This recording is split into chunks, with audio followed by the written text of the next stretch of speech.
India के लोग जुगाड़ लगाने में इतने ज़्यादा आगे हो चुके हैं कि उनको ये पता ही नहीं होता जुगाड़ कहाँ पे पकड़ा जाएगा और कहाँ पे नहीं पकड़ा जाएगा।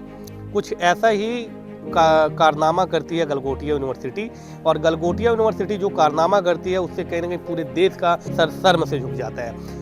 यहाँ पर एआई समिट की एक बैठक होती है। एआई समिट के अंदर हर देश अपने अपने कुछ ना कुछ इनोवेशन को लाते हैं और इसी में पार्टिसिपेट करती है गलगोटिया यूनिवर्सिटी, जिसके ऊपर 350 करोड़ रुपए गवर्नमेंट खर्च करती है। और उसके बाद से जब वो अपनी चीज़ें वहाँ पे पेश करती है लोगों को दिखाने के लिए, तो पता चलता है ये ऑलरेडी चाइना बना चुका है और चाइना की ली गई चीज़ें यहाँ पर लाई गई है, चाइना से खरीद कर यहाँ पर लाई गई है। अच्छा, उसमें जब इसके बारे में उस यूनिवर्सिटी के लोगों से बात किया गया, रिस्पॉन्सिबल पर्सन से बात किया जाता है, तो बताया जाता है कि हमने इसको और परफेक्ट बनाया है। आप सोचो कि किसी चीज़ को आपने बना दिया है और उसमें कोई बोले कि हमें इसको और परफेक्ट बनाए हैं और पहले ये ऐसा काम करता था वैसा काम करता, तो कहीं ना कहीं ये सिर्फ ऐसी बातें हैं जिसमें कि हम लोगों को सिर्फ कन्विंस कर लें और अपनी चीज़ों से बच जाए।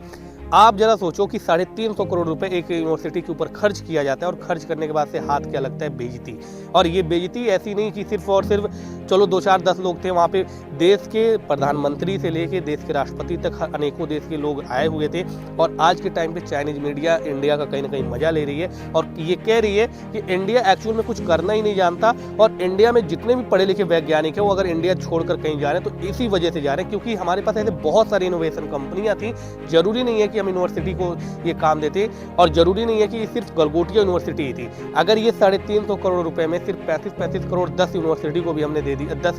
यूनिवर्सिटी को दिया होता या 10 कंपनी को दिया होता, तो इससे अच्छा इनोवेशन और इससे अच्छी टेक्नोलॉजी हमें बना कर दे दिया होता है। खैर, इस पूरे